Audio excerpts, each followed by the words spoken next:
Shipping companies are gradually resuming passenger transport between Moroccan and Spanish ports, suspended since 2020. This stands as another sign of the normalization of diplomatic ties between the two countries. The busy but short 14 kilometers route across the Strait of Gibraltar has already been taken by relieved passengers since Tuesday.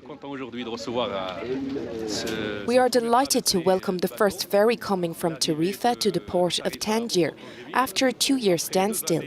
Following 2 years of pandemic which affected everyone, including Morocco and Spain, this trip was also made possible thanks to the historic agreement between Morocco and Spain.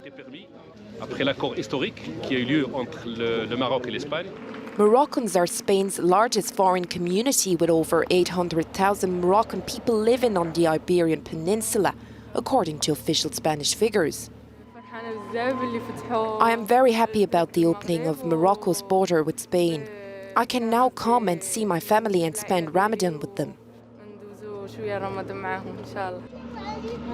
Maritime borders reopened last summer, but connections between Tangier and Spain's Algeciras and Tarifa ports remain closed because of the situation regarding the Western Sahara territory. The death toll in South Africa continues to rise as the country is being hit by torrential rains and damaging flooding. According to local authorities, at least 60 people have now perished in the KwaZulu-Natal province in the southeast. More heavy rainfall was predicted on Tuesday night, adding possible additional chaos, and residents were asked to avoid all travel.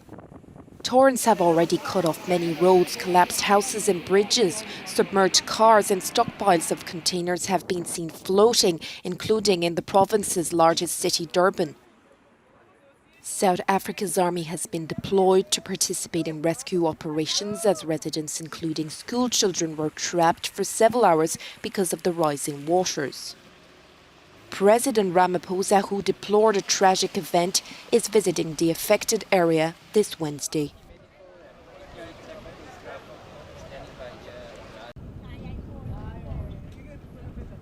The South African port city of Durban and its surroundings awoke to unrecognizable landscapes.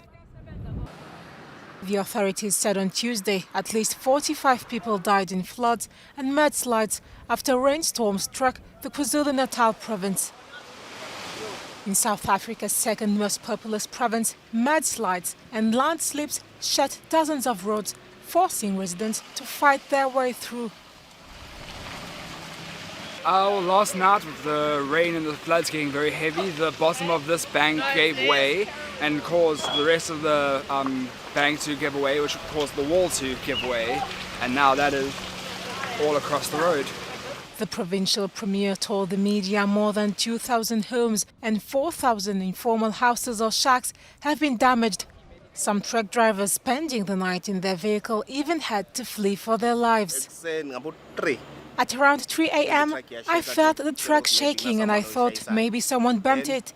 And when I tried to open the curtain, I saw the water level, which was very high. I tried frantically to start the truck and it refused at first. And then eventually it started. And then there were lots of water, so I drove and then started waking others up. I managed to get out of the yard and then I got the other man out. Rescue operations aided by the military are underway to evacuate people trapped in affected areas. The Disaster Management Department in KwaZulu-Natal province, of which Durban is the largest city, ordered those residing in low-lying areas to move to higher ground. The head of the global trade body said on Tuesday the Russia-Ukraine conflict had darkened prospects for world trade. As the war entered its 48th day, the world GDP at market exchange rates was expected to be lower by 1.3 percentage points from the initial forecast. According to the World Trade Organization Director General, these figures will result in falling living standards. The most immediate economic effect of the war has been a sharp spike in the prices of food, energy, fertilizer, and some important minerals, for which Ukraine and Russia are key suppliers to world markets. A potential food crisis is looming. Food and energy prices were already high by historical standards before the war. To mitigate the damage, Nigeria's former foreign minister said countries and international organizations must work together, reckoning that a divided world economy leads neither to prosperity nor to peace. We have to look at the issue of the harvest in Ukraine and planting season, both for the impact on food this year but next year. This is planting season for the spring crop. We hope there'll be some kind of humanitarian corridor so that farmers can plant. But more importantly, 80% of Ukraine's wheat is harvested in July. That's the winter crop. And there has to be, we hope there can be some kind of humanitarian cover so this can be harvested. The impact of the Russia-Ukraine conflict is not the only threat to global gross domestic product. The WTO said lockdowns in China were once again disrupting seaborne trade.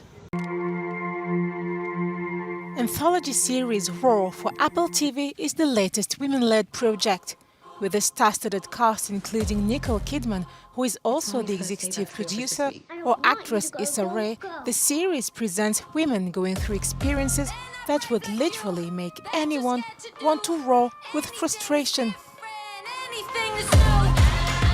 Ta-da! Wow. Is it for your golf trophies? It's for you.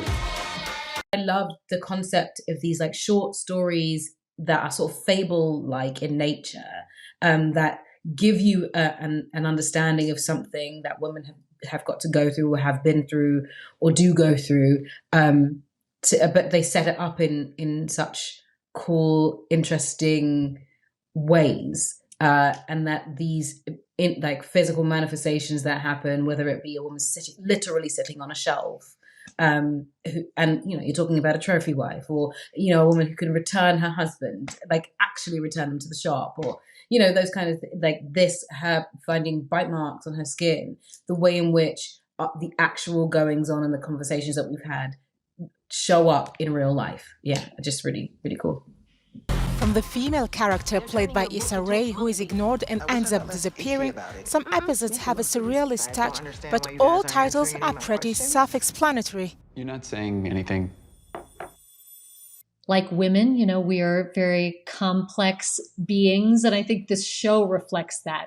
It's a look at the female experience, and it really embodies that in every way, even in the way that the episodes are constructed. I think every episode has a bit of comedy to it, and my episode maybe more even than others. And yet these themes are so dark, right? And it is kind of like a spoonful of sugar helping the medicine go down. It's a fun hat trick of like, look over here at these shiny things and then think about this.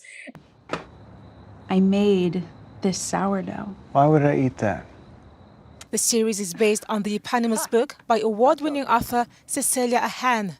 Across 8 episodes, Raw tells half-hour fables about the female experience in different eras, from trophy wives to mom guilt to abusive relationships. Never feed a duck bread.